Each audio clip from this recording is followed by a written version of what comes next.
आप देख रहे हैं डार्क फाइल्स। तो चलिए बढ़ते हैं आज की इस कहानी की ओर। दोस्तों, मेरा नाम भावेश है और मैं आज जो आपको ये घटना बताने जा रहा हूँ वो मेरे साथ लगभग 25 साल पहले घटी थी। उस समय मेरी उम्र महज 20 वर्ष की थी। उन दिनों मैं अपने 2 दोस्तों के साथ एक स्टील फैक्ट्री में काम किया करता था। मेरी ड्यूटी सुबह के 10 बजे से रात के 8 बजे तक की होती थी। घटना काफ़ी पुरानी होने के कारण उस समय आज की तरह भीड़ भड़क्का नहीं हुआ करता था। जब हम ड्यूटी ख़त्म करके घर आते थे तो रास्ता पूरी तरह से सुनसान और अंधेरे में डूब जाया करता था। उन दिनों लाइट की कोई सुविधा नहीं होने के कारण आते वक्त हम तीनों दोस्त अपने साथ एक बैटरी टॉर्च रखा करते थे, जो रात के अंधेरे में हमें रास्ता दिखाने का काम किया करती थी। हम जिस रास्ते से आना जाना किया करते थे उस रास्ते के दोनों तरफ दूर दूर तक ना तो कोई घर था और ना ही आते वक्त हमें कोई इंसान दिखता था, क्योंकि उस समय गांव वाले रात को घर से कम ही निकला करते थे, क्योंकि उन दिनों गांव में जंगली जानवरों का भी काफ़ी आतंक था।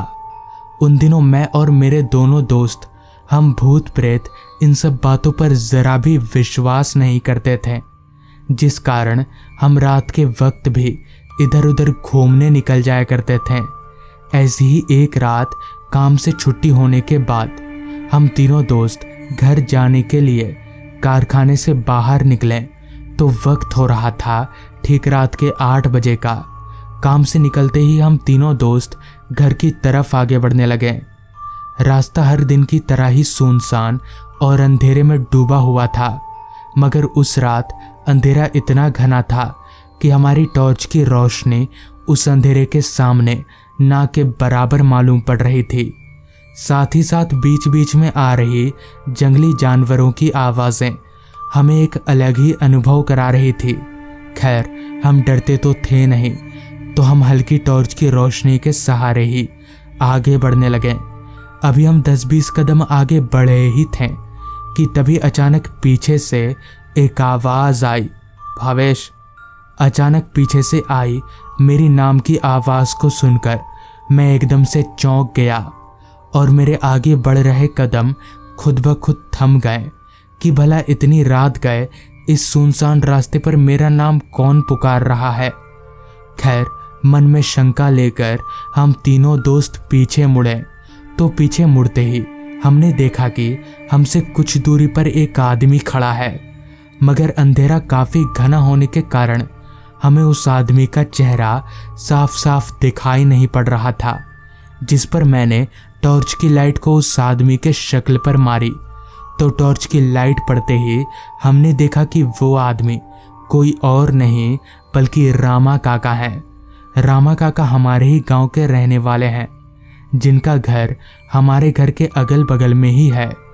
इस पर मैंने रामा काका से कहा, अरे काका, आप इतनी रात गए इधर क्या कर रहे हैं? तो मेरे इतना कहते ही रामा काका चलते हुए हमारी तरफ आने लगे। हमारे पास आकर रामा काका ने कहा, वो मैं ज़रूरी काम के सिलसिले से शहर गया था तो आते आते रात हो गई, और अच्छा है रास्ते में तुम लोग मिल गए, तो अब साथ में ही चलते हैं। रामा काका के मुंह से ये सुनते ही मैंने कहा, ठीक है काका, चलिए चलते हैं। जिसके बाद हम चारों घर की तरफ आगे बढ़ने लगे। अब रात और भी गहरी हो गई थी, जिस कारण दूर दूर तक इलाका रात की गंभीरता को ध्यान में रखकर मानो सो गया था। हमें भी चारों तरफ फैले सन्नाटे को देखकर अपने चलने की रफ्तार बढ़ानी पड़ी। अभी हम चारों चल ही रहे थे कि तभी रामा काका ने कहा, तुम लोग इतनी रात गए इस वीरान रास्ते से आते हो क्या? तुम लोगों को डर नहीं लगता? रामा काका की बात सुन मैंने कहा, डर? किस बात का डर काका? तो इस पर काका ने कहा, भूतों का डर। इस बात को सुनकर मेरे एक दोस्त ने कहा, काका मैं डर वर नहीं लगता। इस बात को सुनते ही रामा काका मुस्कुराने लगे, वो भी ऐसी मुस्कुराहट कि मानो काका काफ़ी कुछ जानते हों। काका को मुस्कुराता देख मैंने काका से कहा, काका आप मुस्कुरा क्यों रहे हैं? क्या बात है, आपको भूतों से डर लगता है क्या? इस पर काका ने कहा, हाँ मैं डरता हूँ क्योंकि मैंने भूत देखा है। काका के मुंह से ये सुनते ही हम तीनों के अंदर इतनी बेचैनी हुई कि हम तीनों ने एक साथ काका से कहा, कहाँ काका और कब, हमें भी बताइए। पहले तो काका ने साफ मना कर दिया, मगर हमारे काफ़ी जिद करने के बाद काका ने बताना शुरू किया। बात आज से लगभग 3 साल पहले की है, जब मैं अपने बागान के फल और सब्जी को बाजार में बेचा करता था और अपना घर चलाया करता था। मेरा बागान मेरे घर के काफ़ी करीब था, जिस कारण मुझे बागान में काम करने में कोई परेशानी नहीं हुआ करती थी। मुझे अच्छे से याद है, उन दिनों गर्मी का मौसम चल रहा था और मेरे बागान के काफ़ी सारे आम के पेड़ों में आम ही आम लहरा रहे थे। मैं काफ़ी खुश था कि इस बार आम बेचकर मैं काफ़ी सारे पैसे कमाऊंगा। मगर एक सुबह जब मैं उठकर अपने बागान पर गया तो बागान के अंदर का नज़ारा देखकर मेरी खुशी काफ़ी कम हो गई, क्योंकि सभी आमों के पेड़ के नीचे काफ़ी सारे आम टूटकर पड़े हुए थे। ये नज़ारा देखकर मैंने अपने मन ही मन में कहा, कल रात तो ना ही इतनी तेज हवा चली और ना ही बारिश हुई, तो इतने सारे आम टूटकर गिरे तो गिरे कैसे? कहीं कोई आम चोरी करने तो नहीं आया था? लगता है अब मुझे आज की रात बागान में ही गुजार कर देखना पड़ेगा।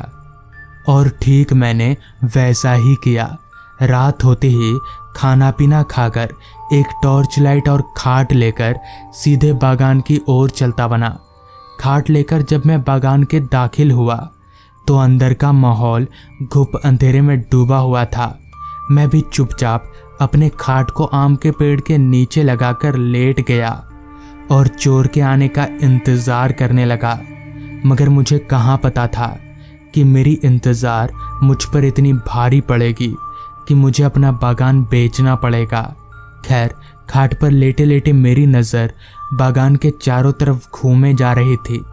दूर दूर तक छाया घना अंधेरा और बीच बीच में आ रही रात कीड़ों की आवाज़ें उस माहौल को और भी ज़्यादा सुनसान बना रही थी। देखते ही देखते 3 घंटे कब बीत गए और मेरी पलकें भी नींद से भारी होने लगी। मैं ना सोने की काफ़ी कोशिश कर रहा था, मगर नींद के आगे किसकी चलती है। फिर कब नींद ने मुझे अपने आगोश में ले लिया, पता ही नहीं चला। मैं कितनी देर सोया होऊंगा पता नहीं। फिर जब मेरी नींद अचानक एक काफ़ी तेज आवाज़ से टूटी, उस आवाज़ को सुनकर मैं झट से उठकर खाट पर बैठ गया और टॉर्च जलाकर उस आवाज़ को ढूंढने लगा। लेकिन वो आवाज़ आ कहाँ से रही थी ये पता नहीं चल पा रहा था, और ना ही बागान में मेरे अलावा दूसरा कोई इंसान था। खैर, मैंने उस आवाज़ को अपने मन का वहम मानकर वापस खाट पर लेट गया तो मेरे लेटते ही वापस उस आवाज़ ने दस्तक दी। मगर इस बार वो आवाज़ कहीं और से नहीं, बल्कि जिस पेड़ के नीचे मैं सोया था उसी पेड़ के ऊपर से आ रही थी। तो मैंने झट से टॉर्च जलाया और टॉर्च को पेड़ के ऊपर घुमाया तो पेड़ के ऊपर का नज़ारा देखकर मेरा पूरा शरीर कांपने लगा और मेरे हाथ पैर फूलने लगे, क्योंकि पेड़ के ऊपर कोई इंसान नहीं बल्कि भूत था, जिसकी आंखें दूध की तरह सफ़ेद थीं और उसका पूरा चेहरा सड़ा हुआ था।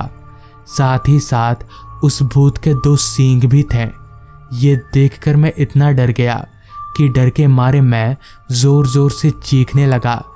मैं इतना तेज चीख रहा था कि मेरी चीख की आवाज़ सुनकर वहाँ पर गांव के लोग पहुँचे और वो भूत हवा में ओझल हो गया। तो इस तरह से उस रात मेरी जान बच गई। तो दोस्तों, ये थी आज की कहानी। अगर आपको ये कहानी पसंद आई हो तो चैनल को ज़रूर सब्सक्राइब कर लें। तो मैं आपका दोस्त आर्यन जल्द ही मिलूँगा आपसे ऐसी ही एक कहानी के साथ।